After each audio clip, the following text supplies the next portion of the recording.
Hallelujah. आशा करता हूँ आप सभी लोग ठीक ठाक होंगे, अच्छे होंगे। परमेश्वर का धन्यवाद हो, हमें अच्छी रीति से संभालता है। Praise God। क्या आप लोग परमेश्वर के वचन से सीखने के लिए तैयार हैं? Yes. आज आप समझते हैं कि परमेश्वर आपसे बात करेंगे। इस बात में थोड़ा यस कम आया है, ठीक है? हाँ, अगर आप प्रार्थना के साथ में बैठेंगे तो अवश्य ही यहाँ पर मैं नहीं, परमेश्वर आपसे बात करेंगे। हालेलुया। और यही हमारे लिए होना चाहिए कि यहाँ पर मैं नहीं, कोई और नहीं, बल्कि परमेश्वर ही अपने लोगों की अगुवाई करे और उनसे बात करे। हालेलुया। हम यहाँ पर इसीलिए हैं कि परमेश्वर हमसे बात करें। आज मैं आपसे बात करना चाहूंगा आत्मिक आशीषों को प्राप्त करने सीखने के बारे में। आत्मिक आशीषों को प्राप्त करने के सीखने के बारे में, कैसे हम परमेश्वर के द्वारा दी जाने वाली आशीषों को प्राप्त करेंगे। हालेलुया। मुझे याद आता है पिछले साल हम लोग माधवगढ़ गए थे और उसकी जगह जैसी और भी जगह गए होंगे आप लोग। वहां पर बहुत सारे छोटी छोटी स्टॉल्स टाइप में थी जहां पर आप कुछ न कुछ एक्टिविटीज को कर सकते थे। वहां पर एक एक्टिविटी थी जिसमें हमको निशाना लगाने के बारे में सीखना था, या सीखना नहीं था, निशाना लगाना था। वहां पर एक व्यक्ति हमें गन देता था और उसमें गोली डालता था और हमें सामने बैलून्स पर निशाना लगाना था। बहुत मजा आया उसमें। कितने लोग गए थे, कितनों ने किया मुझे नहीं पता, मैंने किया, मुझे बहुत मजा आया। आपने नहीं किया ना? बहुत लोगों ने किया। अगर आज आपको एक गन दे दी जाए और उसमें गोली डाल दी जाए और आपको कहा जाए कि निशाना लगाओ तो आपको इनाम मिलेगा, तो आप में से कितने लोग निशाना लगा पाएंगे?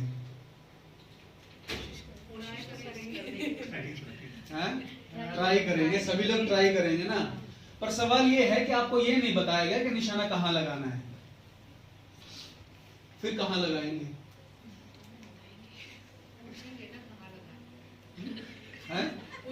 हाँ, यही आज मैं जो बोलने जा रहा हूँ ना, यही है। पूछना है कि निशाना कहां लगाना है, क्योंकि हमें गन दी गई है, गोली दी गई है और कहा गया है कि निशाना लगाओ तो तुम विजय प्राप्त करोगे, तुम्हें इनाम मिलेगा। लेकिन हमें यह नहीं पता है कि हमें निशाना कहां लगाना है। आज मसीह लोगों की लाइफ में एक समस्या है और वो ये है कि वो अपने जीवन से 100% परमेश्वर को देना चाहते हैं। आज वो परमेश्वर की सारी आशीषों को प्राप्त करना चाहते हैं। आज वो अपने जीवन में परमेश्वर के उन कामों को करना चाहते हैं जो परमेश्वर उनसे चाहते हैं। आज वो चाहते हैं कि परमेश्वर की इच्छा उनके जीवन में पूरी हो जाए, लेकिन होती नहीं है। हमारा लाइफ में उन्नति नहीं होती है, हम आत्मिक रीति से आगे नहीं बढ़ते हैं। हम परमेश्वर जो हमें देना चाहता है उन चीजों को हम प्राप्त नहीं कर पा रहे हैं। क्यों? क्योंकि हमें गन दिया गया है, गोली दी गई है, लेकिन हमें नहीं पता है कि हमें निशाना कहां पर लगाना है। हमें टारगेट किन चीजों को करना है। आज मैं आपसे भी बात करना चाहता हूं कि परमेश्वर के आशीषों को प्राप्त करना सीखना है। ये एक विषय वस्तु है जिसके बारे में इफिसियों की पत्री पहला अध्याय में संत पौलुस ने लिखा है। निकालेंगे इफिसियों की पत्री पहला अध्याय वचन 15 से लेकर 23 तक। इस कारण मैं भी उस विश्वास का समाचार सुनकर जो तुम लोगों में प्रभु यीशु पर है और सब पवित्र लोगों में प्रकट है, तुम्हारे लिए धन्यवाद करना नहीं छोड़ता और अपनी प्रार्थनाओं में तुम्हें स्मरण किया करता हूँ कि हमारे प्रभु यीशु मसीह का परमेश्वर जो महिमा का पिता है, तुम्हें अपनी पहचान में ज्ञान और प्रकाश की आत्मा दे और तुम्हारे मन की आंखें ज्योतिर्मय हो कि तुम जान लो कि उसकी बुलावट की आशा क्या है और पवित्र लोगों में उसकी मीरास की महिमा का धन कैसा है और उसकी सामर्थ हमें जो विश्वास करते हैं कितनी महान है। Thank you sister. आगे भी आप पढ़ लीजिएगा, लेकिन फिलहाल के लिए हम इतना ही पढ़ेंगे। हालेलुया। संत पौलुस ने इस कलीसिया को स्थापित किया सन 62 एडी में, लगभग उसी दौर का समय था। और वहां वो लगभग अपनी मिशनरी यात्रा के समय में 3 साल इस कलीसिया के साथ रहा। इन लोगों को वचन सिखाया, उन लोगों को अच्छी रीति से प्रभु के वचन को मानना सिखाया। लेकिन सताव आने की वजह से उनको वो जगह छोड़कर जाना पड़ा और जब उन्हें फिर से समाचार मिला कि इफिसियों के लोग परमेश्वर के वचन में अच्छा कर रहे हैं, इफिसियों के लोग जिन वचनों को सीखा है उनको मान रहे हैं और आगे बढ़ रहे हैं, तो संत पौलुस के हृदय में इस बात की बड़ी इच्छा जगी और पवित्र आत्मा ने उसको और भी ज्यादा उत्साहित किया कि वो एक पत्र को वहां पर लिखे, ताकि इस कलीसिया जो कि यह उन्नति कर रही है, इस कलीसिया को और भी ज्यादा उन्नति के रास्ते पर ले जाया जा सके। हालेलुया। जो कलीसिया उन्नति करती है, जो लोग व्यक्तिगत रूप से उन्नति करते हैं, अवश्य ही परमेश्वर उनको बढ़ाता है। इस बात का सबूत हम यहां पर देख सकते हैं कि इफिसियों को संत पौलुस ने परमेश्वर के वचन से सिखाया, और वो कहते हैं कि मैं जानता हूं, मैंने तुम्हारे बारे में समाचार सुना है कि तुमको जो मैंने सिखाया, तुमको जो मैंने समझाया, जो मानना सिखाया, तुम उन बातों को अभी तक पकड़े हुए हो और उन्हीं बातों को करने के अनुसार आगे बढ़ते चले जा रहे हो। इसलिए अब मैं तुम्हारे सामने अपने हृदय को और परमेश्वर के हृदय को खोलकर अब तुम्हारे सामने रखता हूं। हालेलुया। और वो यहां पर कहते हैं कि अब कलीसिया, क्योंकि ये इफिसियों की कलीसिया, ध्यान दीजिएगा, है अन्य जाति लोगों के बीच में, अर्थात ये अन्य जाति हैं, ये लोग यहूदी नहीं हैं, इनके पास परमेश्वर के उस गहरे वचन का रहस्य, उसका भेद नहीं है। इसीलिए संत पौलुस इस कलीसिया को कहते हैं कि अब तक तुमने उन्नति की है, लेकिन अब परमेश्वर चाहता है कि तुम और भी उन्नति करने पाओ, तुम उस जगह तक पहुंचने पाओ, उस ऊंचाई तक पहुंचने पाओ जिसके लिए परमेश्वर ने तुमको बुलाया है, जिसके लिए परमेश्वर ने तुमको चुना है। हालेलुया। और यहां संत पौलुस कलीसिया की उन्नति होने के बारे में झुंड के रूप में, व्यक्तिगत रूप से हर एक व्यक्ति की आत्मिक उन्नति होने के बारे में यहां पर विशेष बल देते हैं। और वे यहां पर 3 बातों को मुख्य रूप से कहते हैं कि तुम जो इफिसियों के लोग हो, तुम्हारे लिए आवश्यक है कि अब तुम, जबकि तुमने मन फिराया है, तुमने परमेश्वर के वचन को सीखा है, अब तो इन बातों को जान लो, तुम समझ लो कि तुमको परमेश्वर ने किस लिए बुलाया है। हालेलुया। तुम्हारी बुलाहट की आशा क्या है, तुमसे परमेश्वर क्या चाहता है। मेरे प्रियो, जिन लोगों को अपनी बुलाहट के बारे में पता नहीं होता, वो लोग इस प्रकार से होते हैं जैसे तीर से निकला हुआ, धनुष से निकला हुआ तीर, जिसके लिए कोई भी टारगेट नहीं रखा गया है और वो उड़ता है इधर उधर। जिस प्रकार बंदूक से निकली गोली, टारगेट कुछ नहीं है, लेकिन गोली निकल चुकी है और जाना कहां है उस गोली को नहीं पता, क्या होगा फिर? वो घूमता रहेगा ऐसे ही हवा में, बिना किसी एक जगह पहुंचे। आज परमेश्वर के लोग, आज कलीसिया किसी जगह पर पहुंच नहीं पा रही है। आज हम आत्मिक रीति से उस जगह पर नहीं पहुंच पा रहे हैं जहां परमेश्वर ने हमें पहुंचने के लिए बुलाया है। क्यों आज हम गोल गोल घूम रहे हैं, उन इजराइलियों के समान जिनको बुलाया गया था उस प्रतिज्ञा के देश में निवास करने के लिए, लेकिन वो उस जंगल के रास्ते में भटक रहे थे। क्यों? ये हमारे लिए सबसे बड़ा सवाल है, और यही सवाल हमारी आत्मिक उन्नति को लेकर के आएगा। आज कलीसिया के लोग उस जगह पर नहीं हैं, उन बातों को प्राप्त नहीं कर पा रहे हैं जिनको परमेश्वर उनसे देने का वायदा करता है। हालेलुया। ये हमारे लिए एक चैलेंज है आज।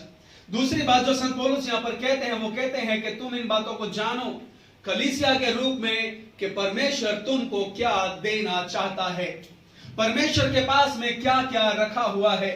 स्वर्गीय धन के बारे में संत पौलुस कलीसिया को बताना चाहते हैं। वो कहना चाहते हैं कि तुम जो अन्य जाति थे, तुम जो सांसारिक बातों में लगे थे, तुम जो सिर्फ अपने पेट के लिए काम करते थे, अब कि जब तुमने यीशु मसीह पर विश्वास कर लिया है और मन फिराया है, तो अब तुम्हारे लिए बात जानना आवश्यक है कि अब तुम सिर्फ अपने ही निज स्वार्थ के बारे में चिंता ना करो, बल्कि इस बात पर ध्यान करो कि स्वर्ग में परमेश्वर की महिमा का धन किस प्रकार का है। हालेलुया। और वो धन परमेश्वर ने अपने लिए नहीं रखा है, बल्कि वो धन परमेश्वर ने अपने लोगों के लिए रखा है, हमारे लिए रखा है, कलीसिया के लिए रखा है। हालेलुया। ये एक शुरुआती लेवल से आगे की बात पौलुस इस कलीसिया से करते हैं। कि अब तुमको सिर्फ इस सांसारिक सुख और भोग विलास की बातों के बारे में ध्यान नहीं देना है। तुमको जानना है कि तुम्हारा पिता जो स्वर्ग में है उसकी महिमा किस प्रकार की है। हालेलुया। क्योंकि जब तक हम इन बातों के बारे में नहीं जानते, हम इन सांसारिक बातों की ओर ध्यान लगाए रहते हैं। संत पौलुस हमारा ध्यान, हमारा फोकस इस संसार से हटाकर स्वर्ग पर लेकर जाना चाहते हैं। हालेलुया। हमारे बैंक बैलेंस से हटाकर स्वर्ग राज्य के बैंक बैलेंस पर लेकर जाना चाहते हैं। क्योंकि सही मायने में हमारी आत्मिक उन्नति तभी होगी जब हम इस सांसारिक बातों से ऊपर उठते हैं। अब ये इस कलीसिया के लिए एक नया पड़ाव आया है कि अब ये लोग जो कि प्रभु में सिखाए गए थे, बढ़ाए गए थे, अब ये लोग उस लेवल से थोड़ा और आगे बढ़ने पाए। और जैसा परमेश्वर सोचता है, जैसा परमेश्वर विचार करता है लोगों के लिए, ये भी उसी प्रकार से विचार करने पाए। हालेलुया। पिछले हफ्ते हमने पढ़ा था हमारा स्वभाव कैसा हो, यीशु मसीह के समान हो। ये उसी कड़ी से आगे की बात है, आप इसको इस प्रकार से समझ सकते हैं।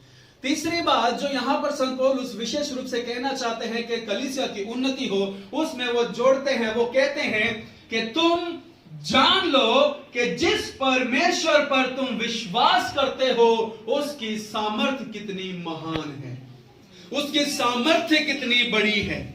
हालेलुया। क्योंकि लोग यही समझते हैं कि हम मसीह लोग हैं, हमारे पास में ज्यादा सामर्थ्य नहीं है, हमारी जो है जो समाज में या राजनीतिक रूप से ज्यादा पहचान नहीं है, हम कमजोर लोग हैं, हम कुछ नहीं प्रभाव डाल सकते, हम इस संसार में कुछ बदलाव नहीं ला सकते, हमारे द्वारा कुछ नहीं हो सकता। लेकिन ये सही बात है, हमारे द्वारा कुछ नहीं हो सकता, लेकिन संत पौलुस अब हमारे विचारों को थोड़ा बढ़ाना चाहते हैं। वो कह रहे हैं अवश्य है कि तुम निर्बल हो, क्योंकि मैं भी निर्बल हूं।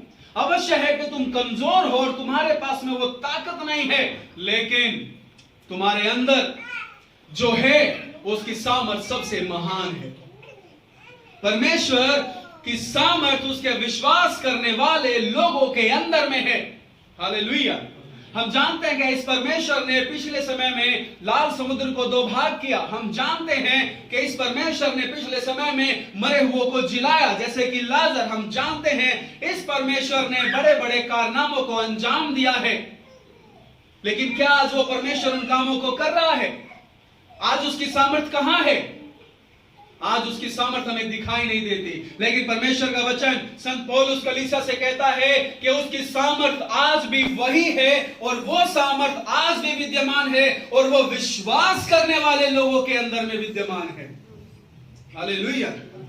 अगर कलीसिया विश्वास करती है कि परमेश्वर की सामर्थ महान है, तो परमेश्वर उन विश्वास करने वाले लोगों के द्वारा इस संसार में कार्य करेगा। परमेश्वर की सामर्थ आंतरिक रूप से हमें बदलती है, मुझे बदलती है, मेरे जीवन को बदलती है। और यही परमेश्वर की सामर्थ जब हम अपनी देह में लेकर के चलते हैं तो हमारे कांटेक्ट में आने वाले लोगों के जीवन में भी प्रभाव डालती है। हालेलुया। ये मुख्य बातें हैं जिनके बारे में संत पौलुस कहना चाहते हैं कि कलीसिया को अब आत्मिक रीति से उन्नति करना अनिवार्य है, आवश्यक है। आपके जीवन में आपका एक लक्ष्य होना आवश्यक है। उसके लिए आपको जानना होगा कि परमेश्वर ने आपको किस लिए बुलाया है, आपकी बुलाहट क्या है। विशेष रूप से एक जनरल बुलाहट है, एक सामान्य बुलाहट है सब लोगों के लिए। रोमियो 8:29 आप पढ़ेंगे, वहां पर आप पाएंगे कि परमेश्वर चाहते हैं कि हर एक जन उसके पुत्र के समान होने पाए, अर्थात यीशु मसीह के समान होने पाए। उनका बोलना, उनका चलना, उनका व्यवहार सब कुछ यीशु के समान होने पाए। लेकिन मेरे प्रियो, एक व्यक्तिगत बुलाहट भी है जिसके बारे में आज कलीसिया को जानना आवश्यक है। यीशु मसीह के पास में एक व्यक्तिगत बुलाहट थी। यीशु मसीह परमेश्वर की योजना को पूरा करने के लिए इस दुनिया में आया। हालेलुया। आज जब हम यहां पर हैं, यीशु मसीह के लहू के द्वारा बचाए गए और मोल लिए गए, जब हम इस दुनिया में हैं, तो हमारे लिए भी परमेश्वर ने एक व्यक्तिगत बुलाहट को रखा है। परमेश्वर हमसे कुछ करना चाहते हैं, उनकी कुछ योजनाएं हैं जो वो हमारे द्वारा पूरा करना चाहते हैं। अगर आज इस संसार में कुछ प्रभाव नहीं हो रहा है, इसका मतलब है कि मैंने अपनी बुलाहट को अभी तक जाना नहीं है। अगर मैं इस संसार में या दूसरे लोगों में अगर प्रभाव नहीं डाल रहा हूं, तो इसका अर्थ यह है कि मैं अभी तक उस बुलाहट को समझ नहीं पाया हूं और मेरा ध्यान उस जगह पर अभी तक नहीं गया है जिसके लिए परमेश्वर ने मुझे बुलाया है। हालेलुया। अगर मैं अभी तक सिर्फ इस सांसारिक बातों में लगा हूं, तो मैं अभी तक समझ नहीं पाया हूं कि स्वर्ग राज्य में क्या धन है और परमेश्वर कितना महान है। अगर मैं अभी तक सिर्फ छोटे छोटे चिन्ह और चमत्कारों पर भरोसा करता हूं, और अगर मैं सिर्फ अभी तक इन्हीं बातों की खोज में हूं कि कहीं से कुछ मिल जाए या मेरा व्यक्तिगत स्वार्थ पूरा हो जाए, तो समझ लीजिएगा मैं अभी तक ये नहीं समझ पाया हूं कि उस महामृत्युंजय परमेश्वर की सामर्थ्य कितनी महान है, जिसने यीशु को मरे हुओं में से तीसरे दिन जिलाया, कि वो एक दिन मुझे भी जिला सकता है। मेरे प्रिय, अगर हम इन बातों को नहीं समझ पाए हैं तो हम भी इफिसियों की कलीसिया के समान अभी हैं। इसीलिए संत पौलुस इस बातों को कहते हैं कि कलीसिया, अब तुम्हारे लिए आवश्यक है कि तुम इन बातों को जान लो। तुमने अपनी आत्मा का उद्धार प्राप्त कर लिया है, तुमने उस मसीह के स्वाद को चख लिया है, तुमने उसके वचनों को जान लिया है। अब तुम्हारे लिए आवश्यक है कि अब तुम अपने लिए नहीं बल्कि परमेश्वर के लिए जियो। हालेलुया। एक मसीह व्यक्ति के जीवन में सबसे महत्वपूर्ण बात है कि वो अपनी बुलाहट को जाने, वो परमेश्वर के द्वारा किए जाने वाले उन योजनाओं को जाने। लेकिन अगर हम नहीं जान पाए हैं तो इसमें निराश होने की बात नहीं है। आज मैं यहां पर हूं इसी बात के लिए परमेश्वर की ओर से कि कलीसिया इस बात को जाने कि कैसे हम इन बातों को अपने जीवन में प्राप्त कर सकते हैं। हालेलुया। क्या यह हमारे लिए महत्वपूर्ण है? क्या यह हमारे लिए अब हमारे जीवन में महत्व रखता है कि मैं जानूं, ताकि मैं अपने जीवन से परमेश्वर के लिए 100% देने पाऊं। आज अगर मेरा जीवन गोल गोल घूम रहा है, मैं जिन कामों को कर रहा था आज भी उन्हीं कामों को कर रहा हूं, जिन पापों में पहले फंसा था अगर मैं आज भी उन पापों में फंसा हूं, अगर मेरी बुद्धि आज भी बड़ी नहीं हो पाई है, तो इसका अर्थ यही है कि हम अभी तक अपनी बुलाहट और अपने परमेश्वर की सामर्थ्य को नहीं पहचान पाए। मेरे प्रियो, हमें इस बात को जानना आवश्यक है। और धन्यवाद करना चाहता हूं मैं संत पौलुस का, जिसने इन बातों को लिखा, और धन्यवाद उस परमेश्वर का जो अपने दासों को इस बात के लिए इस्तेमाल करता है। संत पौलुस इस कलीसिया को कहते हैं कि मैं तुम्हें बताता हूं कि तुमको क्या करना है।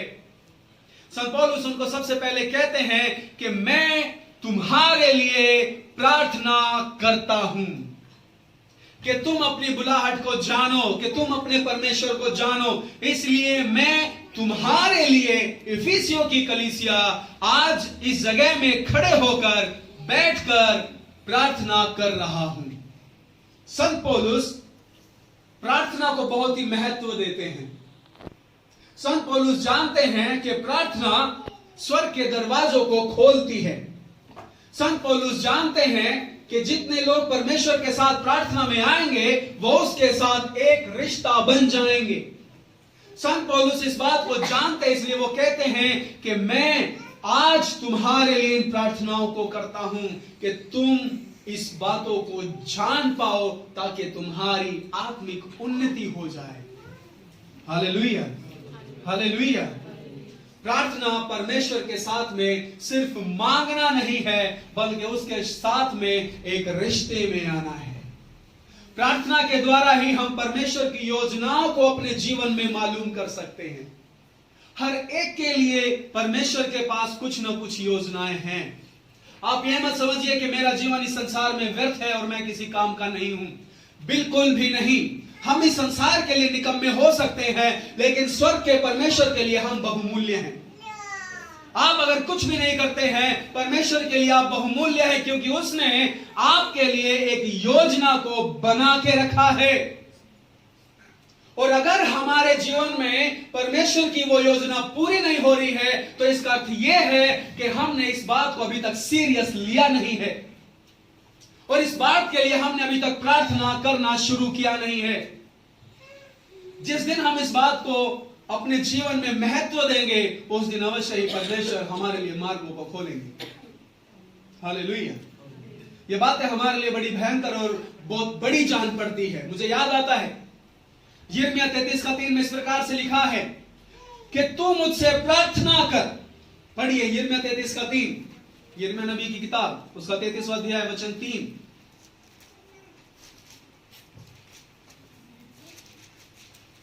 यिर्मयाह 33:3, यिर्मयाह 33:3। मुझसे प्रार्थना कर। रुक जाइए, मुझसे प्रार्थना कर। यिर्मयाह नबी उस समय की बड़ी समस्याओं में है जब इजराइल के देश में बहुत ही बुरे कार्यों को किया जा रहा था। परमेश्वर उनको दंड देने पर था और दे भी रहा था, और वो यिर्मयाह नबी नहीं जानता था कि अब उसे क्या करना है। इसलिए परमेश्वर उससे कहता है कि तेरे सामने ये बड़ी बड़ी बातें हैं, इसीलिए तुझको एक कार्य को करना आवश्यक है। तू नहीं जानता कि तुझे क्या करना है, तू नहीं समझता कि तुझे कहां जाना है। मैं तुझसे कहता हूं यिर्मयाह, खड़ा हो और मेरे सामने प्रार्थना कर। हालेलुया। मेरे सामने प्रार्थना कर, तब मैं तुझे ऐसी ऐसी बड़ी बातें और कठिन बातें समझाऊंगा जिनको तू अभी भी नहीं समझता है। मेरे प्रिय, यह परमेश्वर की इच्छा है उसके लोगों से, उसके इंसानों से, उस पर विश्वास करने वालों से, कि वो अपने परमेश्वर के सामने जाएं और प्रार्थना को करें। हालेलुया। ये हमारे लिए जरूरत है, ये हमारी ड्यूटी है, हमारा काम है। हमारा प्रार्थना करना परमेश्वर को पसंद आता है। इसलिए परमेश्वर यिर्मयाह से कहते हैं मुझसे प्रार्थना कर, तब मैं तुझे बड़ी बड़ी बातें समझाऊंगा। उसी रीति से आज वो हमसे भी कहना चाहते हैं, तुम अपने जीवन में बड़ी बातों को प्राप्त करना चाहते हो, तुम अपने जीवन में गहरी बातों को समझना चाहते हो, तुम आत्मिक उन्नति करना चाहते हो, तुम मेरे नाम से बड़े बड़े कामों को करना चाहते हो, तुम इस संसार में बड़े प्रभाव को डालना चाहते हो, तो मैं परमेश्वर तुम लोगों से एक बात कहना चाहता हूं, तुम्हें करना है प्रार्थना। प्रार्थना करोगे तो मैं तुम्हारे जीवन में अपने उद्देश्यों को, अपनी योजनाओं को, अपने प्लान्स को रिवील करूंगा और तुमको प्रकाशन दूंगा और तुम्हारा मार्गदर्शन करूंगा, जिससे तुम आत्मिक उन्नति करने पाओगे। हालेलुया। ये हमारे लिए दिया गया सबसे पहला कार्य है जिसको हमको करना आवश्यक है, अपने जीवन में प्रार्थना करना, क्योंकि ये परमेश्वर चाहता है। पौलुस इन बातों को सिखाते हैं इफिसियों की कलीसिया को। कैसे? क्योंकि पौलुस ने खुद से इस बात को एक्सपीरियंस किया है। आपको याद होगा प्रेरितों के काम 16 अध्याय वचन 25 में जब पौलुस और सिलास उस बंदी गृह में थे, वहां पर पौलुस और सिलास क्या कर रहे हैं? लिखा है कि उनके हाथों को जब बेड़ियों में बांधा गया है तो पौलुस और सिलास प्रार्थना करते करते धन्यवाद के गीतों को गा रहे हैं। और जब वो प्रार्थना करते करते धन्यवाद के गीतों को गा रहे थे तो ये व्यर्थ नहीं था, क्योंकि वहां पर एक बड़ा भूकंप आया और वहां अंत में जब कहानी आप देखेंगे तो वहां पर आप जानेंगे कि उस जेल का जेलर जो है, दरोगा जो है, वो मन फिरा लेता है। सिर्फ खुद नहीं, अपने परिवार के साथ मन फिरा लेता है। हालेलुया। संत पौलुस प्रार्थना के महत्व को जानता है कि अगर आप कैसी भी स्थिति में हो, कहीं पर भी क्यों ना हो, आपके सामने बड़े से बड़ी समस्याएं और मुश्किलें क्यों ना हो, अगर आप परमेश्वर पर विश्वास करके उसके सामने जाकर प्रार्थना करेंगे तो वो आपके सामने रास्तों को खोलेगा और अपने मार्गों को आपको दिखाएगा। हालेलुया। पौलुस कुरिन्थियों के कलीसिया को लिखते हैं कि तुम्हारा परिश्रम प्रभु में व्यर्थ नहीं है।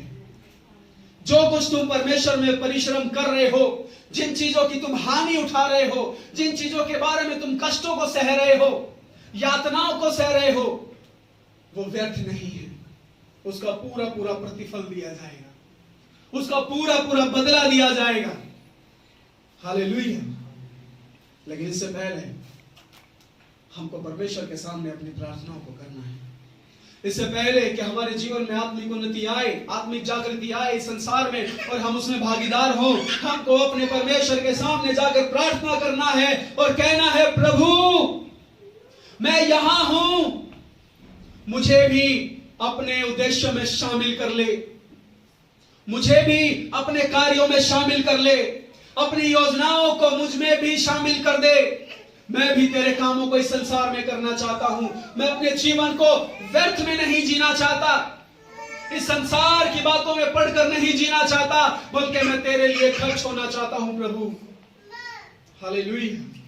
लेकिन मानिए जिस समय आप इन प्रार्थना को करेंगे, परमेश्वर आपके जीवन में नए मार्गों को खोलेंगे और आपको नई दिशा दिखाएंगे और अपने प्लान्स को आप पर रिवील करेंगे, क्योंकि प्रार्थना करना परमेश्वर की ओर से हमारे लिए दिया गया एक कार्य है जिसको हमें करना आवश्यक है।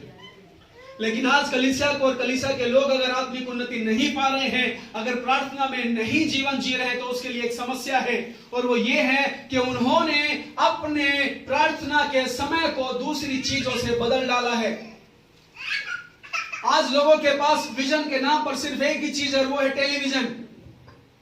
आज लोग प्रार्थना करने से ज्यादा टेलीविजन देखना पसंद करते हैं, और आज तो आपको टीवी पर नहीं, बाहर नहीं देखना, मोबाइल में ही सब कुछ है।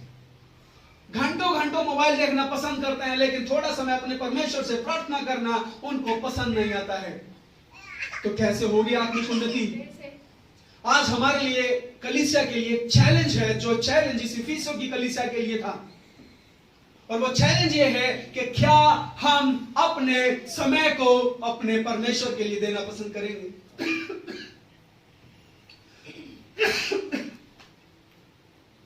आज हमारे लिए ये चैलेंज है, हम किन बातों को अपने जीवन में महत्व देंगे। आज हमारे लिए ये चैलेंज है, क्या हम परमेश्वर के पास में जो गूढ़ और रहस्य और कठिन और भारी बातें हैं, क्या हम उनको समझने के लिए अपना मन लगाएंगे? मेरे प्रियो, अगर हम इस प्रकार से करेंगे तो यकीन मानिए स्वर्ग का परमेश्वर हमारे लिए स्वर्ग के द्वार खोलेगा, क्योंकि प्रार्थना स्वर्ग के दरवाजों को खोलती है। रखा है इधर सब कुछ।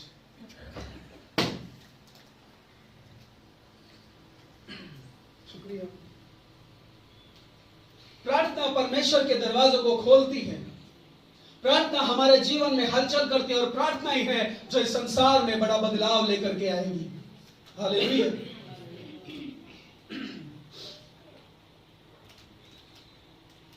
दूसरी बात जो मैं आपसे बताना चाहता हूं ये है, पहला कदम है हमारा परमेश्वर के सामने आकर प्रार्थना करना।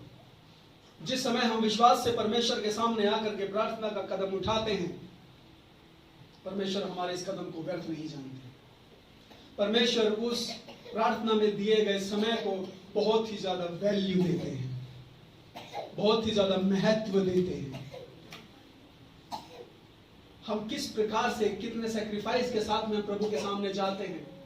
हमारे सामने समस्याएं बड़ी होते हुए भी जब हम अपना विश्वास अपने परमेश्वर पर रखते हैं, तो हमारा परमेश्वर उसका आदर करता है, उस बात को सम्मान देता है।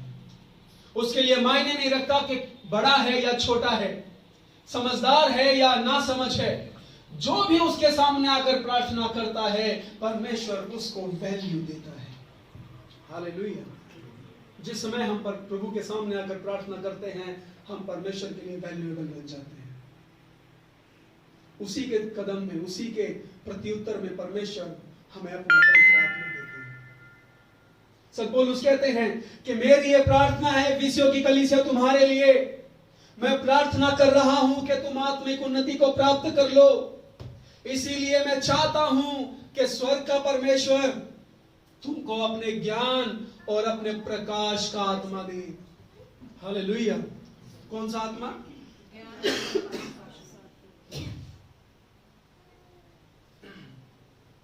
स्वर्ग का परमेश्वर चाहता है कि हम लोग ज्ञान और प्रकाश के आत्मा को प्राप्त करें। Hallelujah, hallelujah. यह आत्मा जो प्रभु देता है हमको, ये वही आत्मा है जिसने पिछले समय में उत्पत्ति की किताब जब आप पढ़ेंगे पहला अध्याय, जहां पर जब कुछ नहीं था तब सब कुछ बनाया।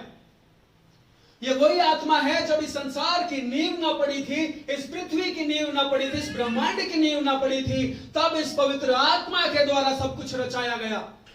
हालेलुया। ये वही पवित्र आत्मा है जो आज परमेश्वर चाहता है, जो सारे गुणों से भरपूर है। और आज स्वर्ग का परमेश्वर की इच्छा ये है कि उसके लोग उस आत्मा को प्राप्त करें। हालेलुया। क्या ये हमारे लिए महत्वपूर्ण होगा कि हम उसके आत्मा को प्राप्त करें? हो सकता है कि हमने उसके इस आत्मा को प्राप्त कर लिया है, लेकिन उसके गुणों को हमने अभी तक नहीं पहचाना है। ये जो पवित्र आत्मा हमें दिया गया है, ये पवित्र आत्मा ज्ञान का आत्मा है। अपने पड़ोसी को बोले, ज्ञान का आत्मा पाया है आपने, ज्ञान का आत्मा पाया है आपने। अब आप बेवकूफ नहीं हैं, अब आप नासमझ नहीं हैं, क्योंकि स्वर्ग के परमेश्वर ने आपको अपने ज्ञान का आत्मा दिया है। Hallelujah, hallelujah. क्या ये खुशी की बात नहीं हमारे लिए? क्या ये आनंद की बात नहीं हमारे लिए? क्या ये हमको अति उत्साह से नहीं भर देती है कि स्वर्ग में राज्य में विराजमान परमेश्वर मुझे अपने ज्ञान का आत्मा दे रहा है, उसने मुझे दिया है, लेकिन मैंने उसे पहचाना नहीं है। मैं जानता नहीं हूं कि जो मुझे दिया गया है वो आत्मा किस प्रकार का आत्मा है। मैं जानता नहीं हूं, मैं पहचानता नहीं हूं, और मैं इस संसार के ज्ञान को उत्तम समझता हूं। लेकिन मेरे प्रियो, संत पौलुस की यही प्रार्थना है, संत पौलुस यही चाहते हैं कि जो आत्मा तुमको दिया गया है वो इस संसार के ज्ञान से बढ़कर है। वो इस संसार के ज्ञान को तोलता है, वो आत्मा तुम्हें दिया गया है, जांचता है, वो आत्मा तुम्हें दिया गया है। हालेलुया। और जब ये ज्ञान का आत्मा हमें दिया जाता है तो ये परमेश्वर के रहस्य की बातों को हमें बताता है। जब ये ज्ञान का आत्मा हमें मिला है तो ये ज्ञान का आत्मा हमारी आंखों को ज्योतिर्मय कर देता है, अर्थात जो बातें हम देखते हुए भी नहीं समझते उनको देखने और समझने के योग्य मुझे बना देता है। तभी मेरी आत्मिक उन्नति होती है। परमेश्वर ने अपने प्रकाश का आत्मा मुझे दिया है, अर्थात कि यह आत्मा जब मैंने पाया है या मुझे मिलने पर है तो यह आत्मा मेरे जीवन में अंधकार की उन बातों को मेरे सामने प्रकट करता है और मुझे मार्ग दिखाता है कि मुझे किन बातों को त्यागना है और किन बातों को छोड़ना आवश्यक है। हालेलुया। इस प्रकार का आत्मा परमेश्वर अपने लोगों को देता है। क्या आपने उसके पवित्र आत्मा को पाया है? अगर नहीं पाया है तो परमेश्वर आज देना चाहता है। उसके लिए मैं करना होगा सिर्फ एक काम, और वो है परमेश्वर के सामने जाकर प्रार्थना करना है कि हे पिता, मैं भी तेरे कामों में शामिल होना चाहता हूं, तेरे उद्देश्यों में शामिल होना चाहता हूं, अपनी बुलाहट को मैं समझना चाहता हूं, तेरी सामर्थ्य को पहचानना चाहता हूं। इसलिए हे पिता, मुझ पर दया कर और मुझे भी तेरा ज्ञान और ये प्रकाश का आत्मा दे। यकीन मानिए, वो परमेश्वर आपको अपना आत्मा देगा, क्योंकि यीशु मसीह ने कहा कि जब तुम बुरे होकर अपने बच्चों को अच्छी वस्तुएं देना जानते हो तो तुम्हारा स्वर्गीय पिता अपने मांगने वालों को अपना पवित्र आत्मा क्यों ना देगा। हालेलुया। ये हमसे प्रतिज्ञा की गई है कि हम उसके आत्मा को पाएंगे और अवश्य पाएंगे, और ये पवित्र आत्मा हमारा सहायक होगा जो हमें हमारे मार्गों में अगुवाई देगा। पौलुस के जीवन में भी हमने इस बात को देखा कि जब पौलुस ने भी परमेश्वर का दर्शन पाया तो उसके जीवन में भी वो बुलाहट बिल्कुल साफ हो गई। पौलुस जानता है कि मुझे क्या करना है। परमेश्वर ने पौलुस को चुना। यीशु ने उसे दर्शन दिया दमिश्क के मार्ग पर और कहा कि तू अन्य जातियों में मेरी सेवा करने के लिए ठहराया गया मेरा पात्र है। मेरे प्रियो, पौलुस को हम अपने उसके जीवन में इधर उधर घूमते नहीं देखते, बल्कि देखते हैं पौलुस को टारगेट्स को हिट करते हुए। हम देखते हैं पौलुस का 100% उसके जीवन से निकलते हुए। हम देखते हैं पौलुस परमेश्वर की इच्छाओं को इस दुनिया में पूरी करते हुए।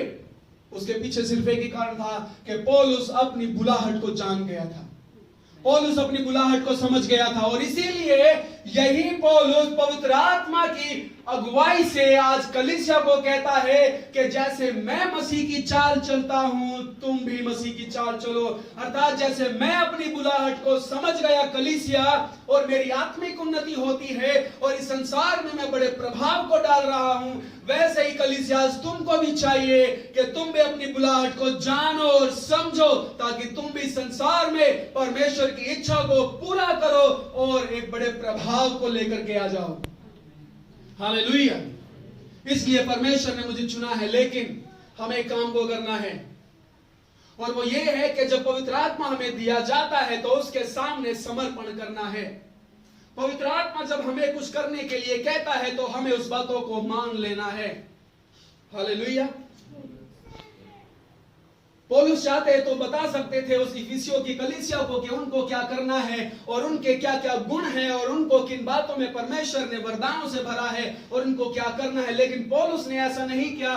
पौलुस ने एक चैलेंज कलीसिया को दिया कि अब आपको अपने मसल्स को थोड़ा मजबूत करना है, अब आपको थोड़ा हार्ड वर्क करना है। ये चैलेंज है कलीसिया के लिए। जितने लोग परमेश्वर से प्यार करते होंगे, परमेश्वर की इच्छाओं से प्रेम करते होंगे और उसके लिए जीना चाहते होंगे, वो उन बातों को करेंगे और इस चैलेंज को एक्सेप्ट करेंगे। वो आज अपने जीवन को प्रार्थना का जीवन बनाएंगे और परमेश्वर की पवित्र आत्मा के सामने समर्पण करेंगे। हालेलुया। तब यकीन मानिए परमेश्वर उन लोगों के जीवन से अवश्य ही बहुत कार्य करने पाएगा। मेरे प्रियो, समर्पण करना हमारे लिए आवश्यक है।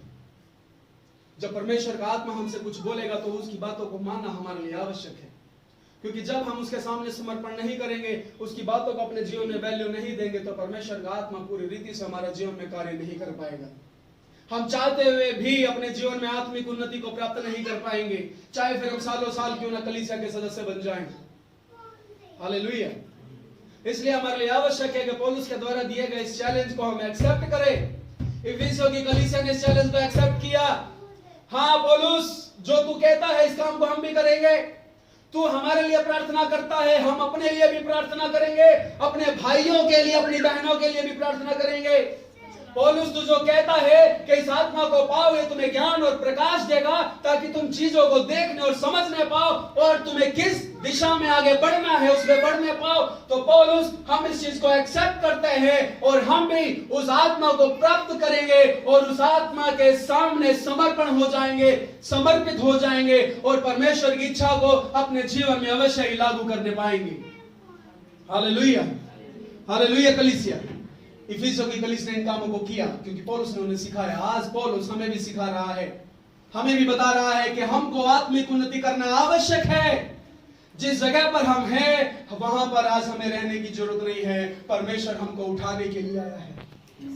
परमेश्वर आज हमें एक चैलेंज देने के लिए आया है, एक टास्क देने के लिए आया है, एक असाइनमेंट देने के लिए आया है कि अपने जीवन में गोल गोल घूमना बंद करो, अपने जीवन में टारगेटलेस होना बंद करो, सामने आओ और परमेश्वर तुमको अपनी योजनाएं और अपने प्लान्स को बताएगा।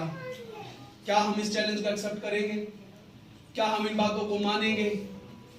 तभी हम अपने जीवन में परमेश्वर की आत्मिक उन्नति को देख पाएंगे और कलीसिया के रूप में हम एक बड़ा प्रभाव को डाल पाएंगे।